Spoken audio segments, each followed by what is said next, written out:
ñu jël ci suñu xaalis yëpp du investir wuñu ko pour mu yokk dañ ko investir pour fay ay bor. Donc on est dans une forme d'ajustement structurel. Donc loo koy bañ bu naree metti na metti benn yoon léegi au moins qu'on les supporte pendant les deux prochaines années mais qu'on sache que l'homme ki ñu xam ne moo ñu dugal ci guute gi n'est ni un bon économiste, n'a pas de vision et ne comprend pas le fonctionnement des institutions internationales ak le trop plein de populisme yóbbu nañ ci situation boo xam ne gaañ na Sénégal yëpp. En parlant d'institution li mu wax ci diggante assemblée nationale ak exécutif bi dal na sa xel que ni li ñuy ragal muy une crise institutionnelle duñ ci yegg. dalul sama xel. dalul parce que Ousmane dans tout son parcours a été quelqu'un de clivant. Il est tout le temps dans des postures de tension politique parce que moom loolu moo koy dundal loolu moo koy jox dooleem loolu moo koy may ni muy waxee. Parce que yow bu demee yow dem nga ba xeex ak Macky Sall ba ñëpp nangul la ko ba ñi ñi jox la 54% nga joxe nit mu ànd ak yow ngeen dem pouvoir ñu def le premier ministre nga am plein pouvoir ak moom décider yow yaay le seul premier ministre au Sénégal yoo xam ne voyagé nga ak avion présidentiel loolu yëpp nga am ko tu peux pas avancer c'est que yow yaa am problème pour moins que ça des premiers ministres des gouvernements ont fait des résultats. Parce qu'ils n'avaient pas 54%. amuñu woon ñoo ci dëkk boo xam ne am nañu 1,8 milliards yu taxaw yu mënoon yóbbu kan am aussi ñu bëri ñu pare woon pour accompagner Sénégal avec ce mouvement de changement. am pétrole am gaz. am pétrole am gaz parce que Senghor amu ko Wade Abdou Diouf amu ko Wade amu ko Macky fekkewu ko. Donc tu as tout ça mais cuune bi ngay cuune ak li ngay wone ci populisme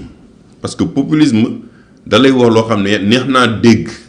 li nga bëgg a dégg li nga bëgg a dégg mais en réalité mënta ne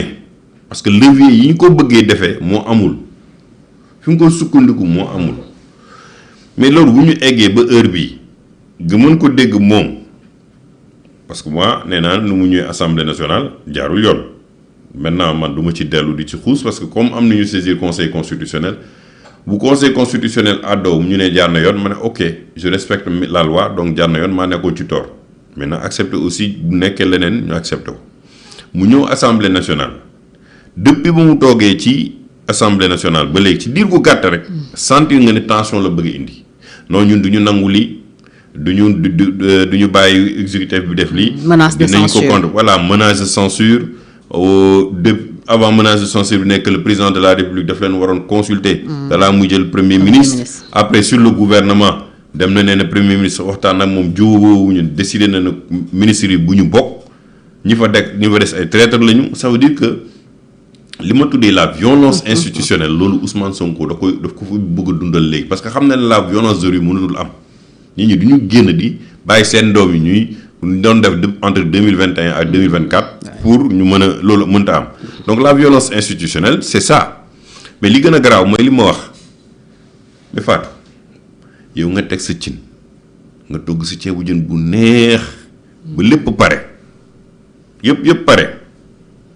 nga dem ci sa dëkkandoo nga ne ko man de xoola moccaat yeeg yooyu xoolal ma ndax yi baax na yi baaxul mooy conseil constitutionnel. conseil constitutionnel xoolal tànnal ne na moccaat yeeg daqaar yeeg lii yëpp baax na ci sa ceebu jën. mën nga ko def ci sa bool mu gën a rafet nii lay gën a àndee yow nga def ci bool bi pare bay waa yi yekk sa bool mu ñëw ne ko coppet këf ko dem defaraat bool bi. këpp ko def ci kii ñu indiwaatal la sa bool ak seen lekk li ñuy wax yëpp ne la léegi nag xoolal ndax. togg bi neex na. ndax togg bi neex na mooy réforme yi ñu bëgg a def. mooy réforme révision institutionnelle mais c'est du vol c'est de la triche c'est de la malhonnêteté intellectuelle et de la malhonnêteté institutionnelle moomu leen projet de loi Sénégal yëpp xam nañ ne moomu leen projet de loi. parce que projet de loi mu ngi soqee ko ñu nangu ko ñu bañ koo nangu ci dialogue bi jamono président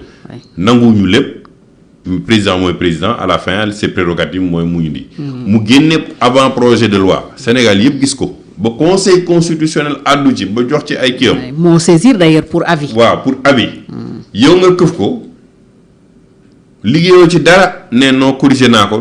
jébbalaat naa ko président de la république pour avis mais y a pas plus malhonnête que ça c'est pour créer une crise mais liggéey leen li ngeen moom. nit ñi xam ne yaa leen ko moom ngeen proposé ko et puis ñu ngi koy génne à un moment assez quand même insidieux ñu ngi koy génne ci moment boo xam ne livre Azer bi jeudi et vendredi ñu ngi déggal coowu Azer boo seetloo bay communiqué bi di wadd mooy au moment même bu Thierno Alassane Sall di daaneel conférence de presse am ci Azer. Moi je pense que bañ koy togg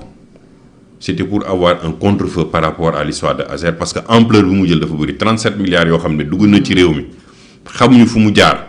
ñu koy laajte depuis lors jàppal AE Power IPC jàppal kii Thierno Alassane à gauche Seydou Kane à droite Jean-Michel Ayki mais on s'est rendu compte que finalement parce que tey déggatuñu ne. En plus de la sortie de Thierno Alassane, il y a le livre de Bachir. moom laa la wax livre de Bachir Fofana dama ne jeudi. Bachir Fofana. dafa génne livre am. di ko féliciter par ailleurs parce que il a fait un travail exhaustif. ba pare def enquête en tant que moom journaliste d'investigation au vrai sens du terme. parce que am na ñu fi déggoon ne loolu ay journaliste d'investigation la ñu mais bon yàlla nañu yàlla suturaal rek. nañu bàyyi noonu. donc il a fait un livre qui riche en enseignement bu jël temps jàngat ko Thierno Alassane yàlla def ko mu am ay documents complémentaires yu wane ne 139 virements génn na avant dañ doon ne ni Thierno li muy wax du dëgg dara du ci dëgg tey depuis dem lan la ñuy wax non ñun décaissement yi bañ koy def ak virement bi. c'était avant nous Jean-Michel Jean-Michel waxul woon loolu avant de donc ils acceptent que les faits ont lieu ils acceptent qu'il y a eu des virements, ils acceptent qu'il y a eu un scandale de 37 milliards aujourd'hui. Parce que quand tu commences, boo commencé ne man bokkuma ci fekkuma fi avant may ñëw la lii am ça veut dire que yow xamoon nga ko yow waroo woon xaar ba Thierno Alassane Sall wala Bachir Fofana di bind livre pour war a mën a xam ndax li scandale la wala du scandale mais 2 ans après sous même prétexte que dem nga def ay tournées pour électrifier ay villages ngay ñëwaat di toog ci kanamu sénégalais yi di ne non ba ma demee xoose sax di lekk ak moom man maa doon fayal sama bopp yow kon yow nag nga xamee xoose dans quelles conditions nga xamee xoose loo waxtaan ak xoose ba ngeen war a mën a toog di waxtaan parce que dem ngeen fi mission dem seeti Banque Santander ñu bañal leen li ngeen bëgg lu tax ngeen dem ba ngeen xamee ne yoon fekku leen fi te xam ngeen ne lii du yéen yaa leen ko commencé du yéen yaa leen ko initié te am na ay problème mais pourquoi alors jantre ngeen di dem foofu di leen demander pour que ñu compléter décaissement ba bind ministre des finances ba ne ko ministre des finances ñun dañoo am problème ci programme kii bi électrification rurale bi parce que ki nga xam ne dañ ko signé loon contrat moom fu mu ne nii décaissement yi dafa am problème c'est un vrai scandale donc autant scandale bi nu mu éclaté xam naa dañoo xool seen biir xool gauche xool droite xamuñu ci lan la ñuy jëfandiku xam nga lan la ñuy jàpp ñu ne xaar ñu dugal benn proposition de loi comme ça ñu contre-feu affaire bi amul loolu laa jàpp. contre-feu nga ko jàppee donc pour yow acte boobu dafay déclencher les hostilités entre les deux pouvoirs. mais si législatif ak exécutif bu nekkoon tey xam nga mooy la même chose c'est la même chose dañoo dem sàcc article L29 bi article L29 bi ak L30 bi te pourtant président mu ngi ko doon préparé li leen wute ci article yooyu mooy l'article là n'avait pas de rétroactivité te ñoom loolu bëgguñu ko woon dégg moo tax ñu rocci ñaar yi yóbbu ko assemblée nationale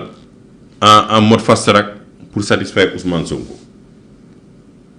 c'est que on a des gens qui yoo xam ne ñoom ils sont pas acquis à la cause de la patrie ils sont pas acquis à la cause ci cause république stabilité institution ñoru leen mooy El Malick li mu def démissionner sans raison aujourd'hui ñu ngi koy bëgg a defaat premier mi ku démissionner nan ngay mën a delloo si waat dina da nga nekk vice président loolu dañu war ay jël ay matuwaay assemblée nationale pour loolu mën a bañ a amati ku démissionner di sa poste vice président ak sa poste président de l'assemblée nationale durant ton mandat tu ne peux plus occuper un poste. amuñu sañ-sañ def loolu en tant que groupe parlementaire. non am nañu sañ-sañ laa wax mais dama ne la morale am na loo xam ne morale moo ko dàq. dañ la jox yow cëru nga nekk président de l'assemblée nationale ñu voté la ko pour 5 ans nga génnee lettre ne pour des raisons personnelles lim yow da ngay démissionner nga démissionner ñu jaar ci ginnaaw yeneen ne dañuy démissionner pour yow nga dellu si waat en tant que